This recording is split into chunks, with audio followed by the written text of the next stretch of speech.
पिछले भाग 2 का अध्याय 6 जिसका नाम है गंगा स्तुति, जो कहाँ से लिया गया है, विषय हिंदी है, ठीक है। पिछले भाग 2 से लिया गया है, कक्षा 7 का है ना। चलो, इसमें एक कविता है गंगा स्तुति, जो लिखा है कौन, विद्यापति जी ने लिखा है, ठीक है। और उसने पहले क्या कहा है कि बड़ सुख सार पावल तुओ तीरे। इसका मतलब क्या होता है कि बहुत सुख सार पावल तुओ तीरे, बहुत सुख प्राप्त किए हैं, ठीक है, आपके तट पर रहकर। बड़ सुख मतलब बहुत सुख, मतलब कि सार पावल अद्वितीय श्रेष्ठ क्या सुख प्राप्त किया हूँ आपके तट पर रहकर। अब ठीक है, अब इसको छोड़कर, मतलब छोड़ते हुए, आपकी निकटता को छोड़ते हुए मेरे आँखों से आंसू बह रहे हैं। आँखों किसको कहते हैं, इसमें नयन है। नयन का मतलब होता है आँख, ठीक है। आँखों से बह रहे हैं नीरे। नीरे किसको बोलेंगे, आंसुओं को नीरे कहते हैं, ठीक है ना। तो इसमें पूरा क्या बोलता है कि बहुत सुख, बहुत अद्वितीय सुख प्राप्त किया है, अद्वितीय श्रेष्ठ सुख प्राप्त किया है आपके तट पर रहकर। अब आपकी निकटता को छोड़ते हुए मेरे आंखों से आंसू बह रहे हैं। कौन कहता है ऐसा, कवि विद्यापति जी कहते हैं, ठीक है।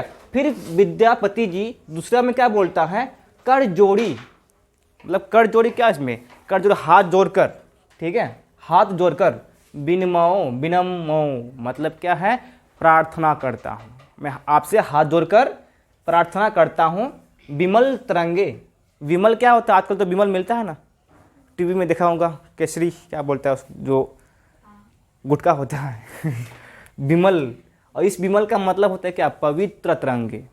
तरंगे किसको कहते हैं पता है, नदियों में जो तरंग लहर तो आता है ना, लहर नदियों में, तो उसको तरंग बोलते हैं। गंगा का जो तरंग है उसको कहता है कवि विद्यापति जी विमल तरंगे, मतलब पवित्र तरंगे। पुनः पुण्य दर्शन होए पुण्यमती गंगे।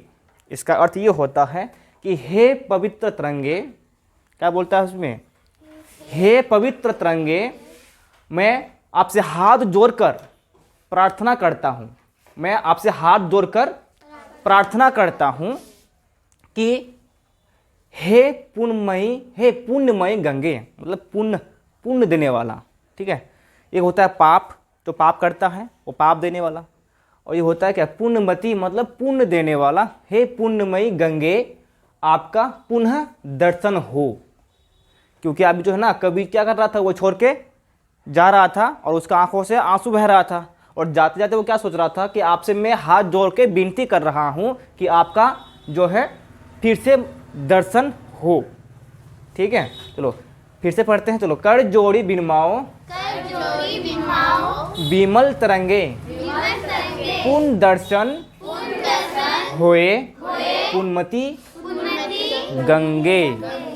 मतलब क्या समझाया अभी, हे पवित्र तरंगे, आपसे मैं हाथ जोड़कर प्रार्थना करता हूँ, हे पुण्यमती गंगे, आपका पुनः दर्शन हो। लिखना पड़ेगा। चलो पहले इन दोनों का अर्थ जो है हम लोग लिख लेते हैं, ठीक है। भावार्थ इसमें हम लोग कर सकते हैं, भाव अर्थ। चलो तुम लोग बताएगा मुझे इसका भावार्थ, अभी हम तो समझाए, ठीक है ना। चलो पहला क्या था, बड़ सुख पावल तुओ तीरे, आपका हे माते गंगे, है ना। तो किसको बोल रहा है, वो गंगे को बोल रहा है ना। हे माते गंगे, ये लगेगा इसमें विस्मयादि बोधक। आपके क्या लिखा हुआ है, आपकी तट पर रहकर मैंने अद्वितीय, आपकी तट पर रहकर मैंने अद्वितीय, तट किसको बोलेंगे, तीरे को। और तीरे क्या होता है, गंगा के किनारे, तट का मतलब किनारों में, ठीक है। अद्वितीय श्रेष्ठ सर्वोत्तम बोल सकते हो। श्रेष्ठ सुख, श्रेष्ठ सुख प्राप्त किया है। अब सुख प्राप्त किया है, छोड़ित निकट नयन बह निरे, मतलब आपकी तट को छोड़ते हुए, आपकी निकटता को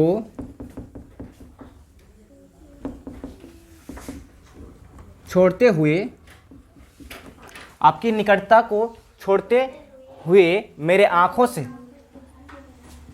मेरे आँखों से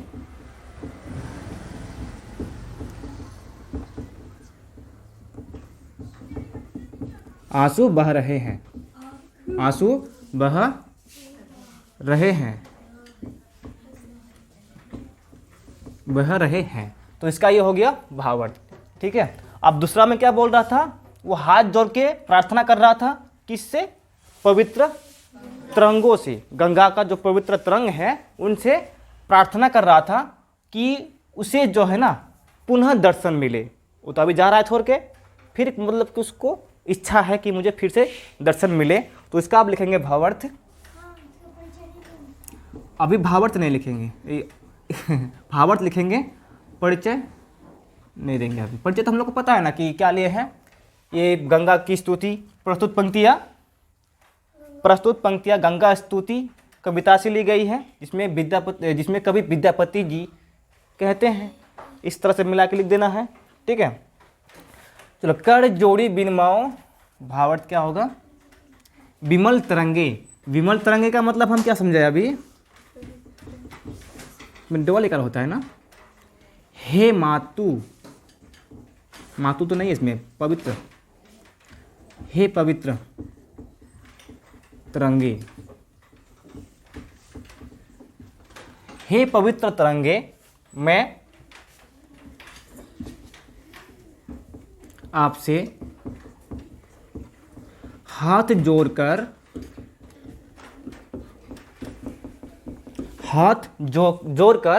प्रार्थना करता हूँ। हाथ जोड़कर प्रार्थना करता हूँ।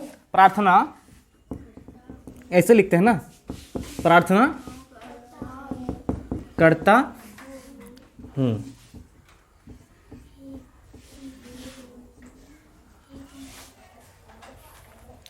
कि प्रार्थना करता हूँ कि हे, क्या है? हे पुण्यमयी गंगे, पुण्यमती है ना इसमें, इसका मतलब होगा हे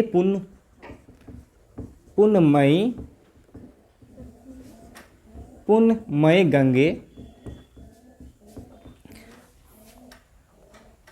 आपका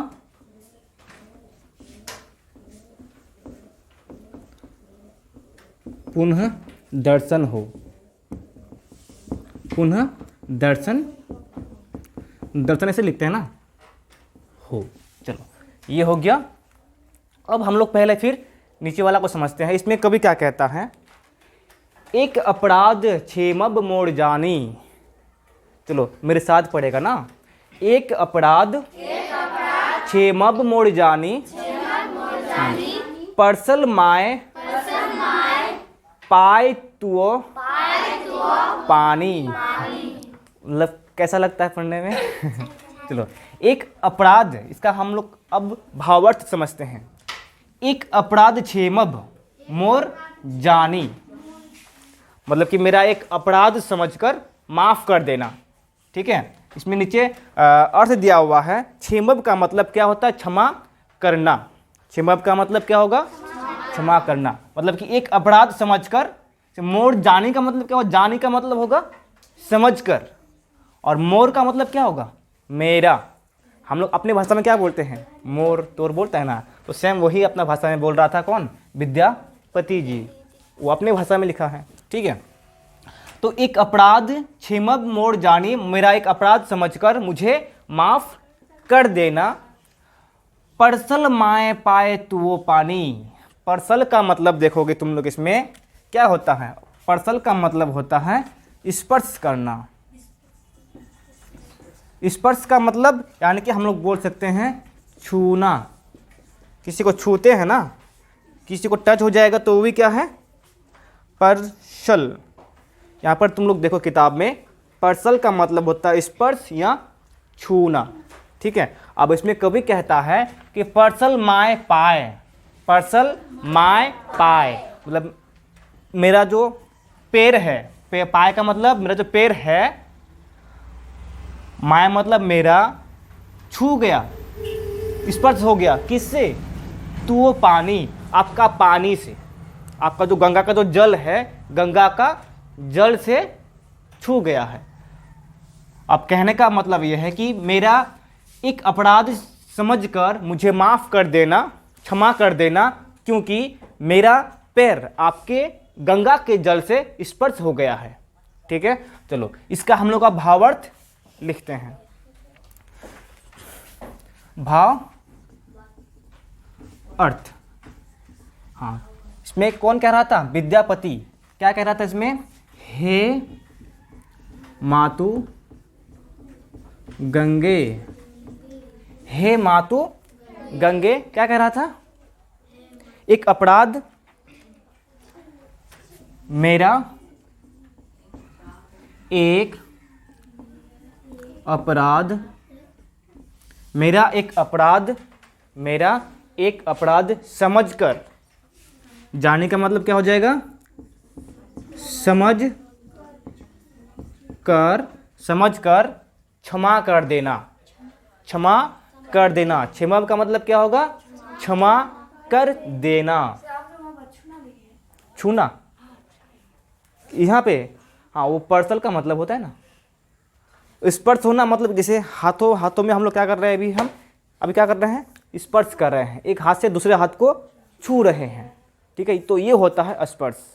जैसे हम मिट्टी में चल रहे हैं ना, तो मेरा पैरों से मिट्टी में स्पर्श होता है, तो वो जो विद्यापति है वो बोल रहा है कि मेरा पैरों से आपका जल स्पर्श हो गया, मुझे माफ़ कर देना, ठीक है।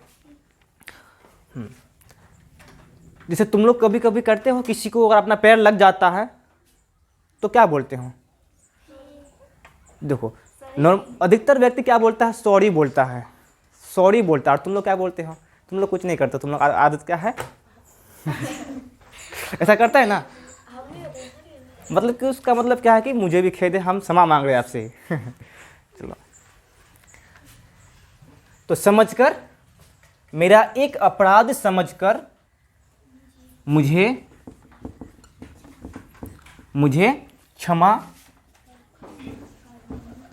क्षमा कर देना।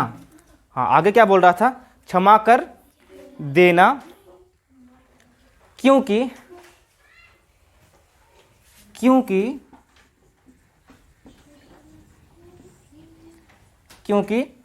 हे मातु, चलो क्या लिखे थे इसमें,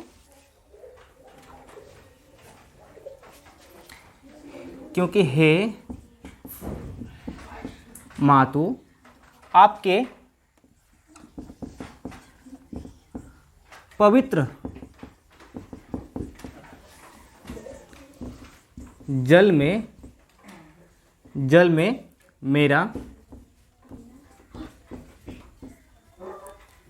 मेरा पैर स्पर्श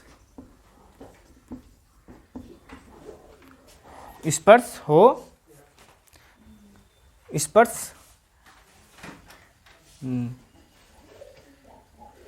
स्पर्श कर दिया है, स्पर्श कर दिया है, पर्सल माय टू वो पानी, ठीक है। चलो उसके बाद दूसरा वाला समझते हैं, इसमें क्या लिखे थे, क्या बोला है कवि विद्यापति जी ने, देखो कि करब जब तब जोग ध्याने, ये समझ में आ गया ना, चलो कि करब जब तप जोग ध्याने, जन्म कृतार्थ एक ही स्नाने। अब जो है ना इसमें क्या कहता है विद्यापति माता गंगा से प्रश्न पूछता है। क्या करता है? प्रश्न। की करब का मतलब क्या करेंगे? की करब का इसमें अर्थ क्या है? क्या करेंगे जब तप योग ध्यान। जैसे ऋषि मुनि महर्षि जो होता है तो क्या करता है? जब करता है तब करता है, योग करता है और ध्यान में मग्न बैठता, मतलब ध्यान लगाता है।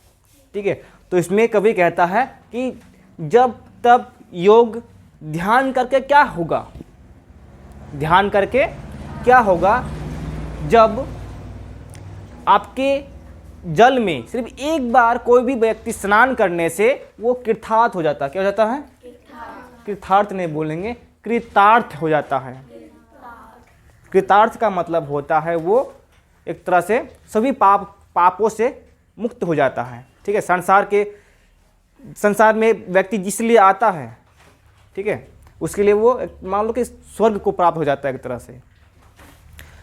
तो जन कृतार्थ एक ही स्नाने, और एक ही स्नान में कृतार्थ को प्राप्त हो जाएगा तो फिर जब तब योग ध्यान करके कोई फायदा नहीं है, आवश्यकता नहीं है। ठीक है, तो इसमें कह रहा है कभी, इसको हम लोग लिख लेते हैं ना। हाँ, हे माते ना, हे मातु गंगे, हे मातु गंगे। जब एक ही मातु गंगे, जब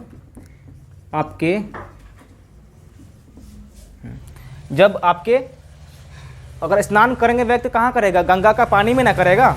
चलो, जब आपके जल में एक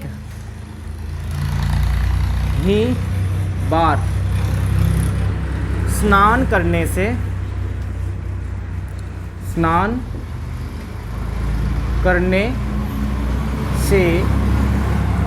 एक ही बार स्नान करने से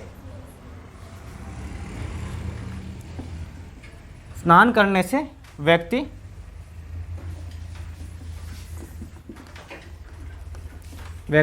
कृतार्थ